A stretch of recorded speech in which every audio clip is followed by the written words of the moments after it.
నమస్తే, నేను Maruthi Ram. One voice న్యూస్కు స్వాగతం. రాజన్న సిరిసిల్ల జిల్లా తంగళ్లపల్లి మండలం జిల్లెళ్ల గ్రామంలో గౌడ సంఘం మరియు గౌడ యువసేన ఆధ్వర్యంలో సర్దార్ సర్వాయి పాపన్న గౌడ్ 314వ వర్ధంతి కార్యక్రమం జరిగింది. తదనంతరం పిఎస్సిఎస్ చైర్మన్ కోడూరి భాస్కర్ గౌడ్ మాట్లాడుతూ 16వ శతాబ్దం నాటి బాహుబలి విప్లవ యోధుడు సర్దార్ పాపన్న గౌడ్ పేరు తెలంగాణలో మారుమోగిపోతోందన్నారు.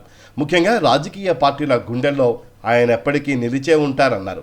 తెలంగాణ బహుజన ఆత్మ గౌరవానికి, ధీరత్వానికి సర్దార్ సర్వాయి పాపన్న గౌడ్ ప్రతీక అని, పాపన్న ఆశయాలను కొనసాగిస్తూ గౌడ కులస్తులు ఐకమత్యంతో ముందుకు సాగాలని కోరారు.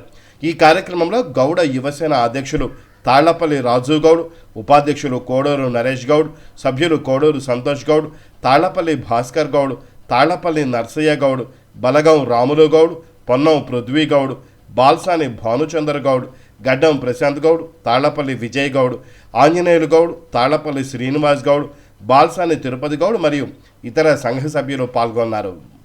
జై గౌడన్న, జై గౌడన్న, జై గౌడన్న, జై గౌడన్న, ఐక్యత, ఐక్యత, సర్దార్ సర్వాయి పాపన్న గౌడ్ ఆశయాలు, సర్దార్ సర్వాయి పాపన్న గౌడ్ ఆశయాలు, సర్దార్ సర్వాయి పాపన్న గౌడ్ ఆశయాలు.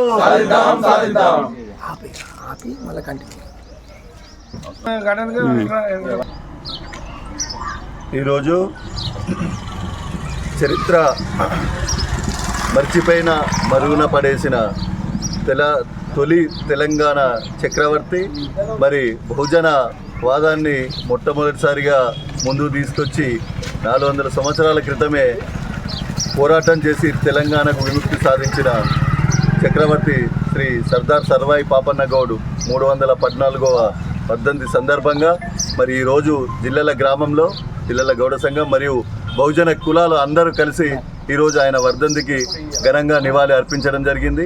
మరి ఎంతో చరిత్ర కలిగిన సర్దార్ సర్వాయి పాపన్న గౌడ్ చరిత్రను మరి ఆ రోజు వలస పాలకులు చరిత్రను మరుగునపరిచి ఆనవాళ్ళు లేకుండా చేసిన మరి ఈరోజు లండన్ కేంబ్రిడ్జ్ యూనివర్సిటీలో ఆయన పాఠ్యాంశాన్ని చేర్చి ఆయనకు నిజమైన నివాళి ఇక్కడ ఇవ్వకుండా ఆయన కీర్తిని దేశ నలువిలలా వ్యాపింపజేసిన ఈరోజు గౌడ సమాజానికి బహుజన కులాలందరికీ ఆయన వర్ధంతి సందర్భంగా నివాళులు తెలియజేసుకుంటూ ఉన్నాం. మరి ఆయన సాధించిన స్ఫూర్తితోని అన్ని కులాలను ఏకం చేసి రాజ్యాధికార దిశగా గౌడ్లు ముందుకు పోవాలి, బహుజనులు అందరూ ఏకమై ముందుకు కదిలి రాజ్యాధికారాన్ని సాధించే రోజే నిజంగా ఆయనకు ఘనమైన నివాళి అర్పించడం. మనకు రావాల్సిన హక్కులను కూడా పూర్తి స్థాయిలో మనం కొట్లాడి మన నిమ్న జాతులందరినీ ముందుకు తీసుకెళ్లే విధంగా ఐక్యతతో ముందుకు వెళ్ళాలని సందర్భంగా కోరుకుంటూ మరొకసారి ఈ కార్యక్రమంలో పాల్గొన్న అందరికీ హృదయపూర్వకంగా ధన్యవాదాలు తెలియజేస్తూ మరొకసారి నివాళి తెలియజేస్తాం. జై గౌడన్న, బహుజన ఐక్యత, గౌడుల ఐక్యత, బహుజన కులాల ఐక్యత.